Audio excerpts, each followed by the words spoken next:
धवलेश्वर महाप्रभु कला वृषभर धड़ा होइथिबा बाबा धवलेश्वराय नमो नमः। दीपम यदि परम ब्रह्म दीपम यदि अनार्दन दीपाहर तुमे पाप पूजा दीप नमस्तुते।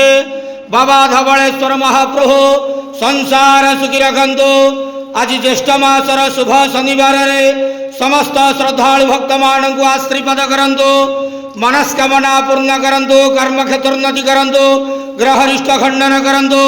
जगतर मंगल करंतु। विश्वर कल्याण करंतु। आपणकर नाम विख्यात करंतु। शुभकर डाक श्रवण करंतु। समस्त गुआवसा भक्त मानकर मनस्कामना पूर्ण करंतु। बाबा धवलेश्वराय नमो नमः। संसार सुखी रखंतु आनंद गवार हरि बोलो। आज ज्येष्ठ मासर शुभ शनिवार रे समस्त श्रद्धालु भक्त मानक आशीर्वाद करंतु आनंद गवार हरि बोलो।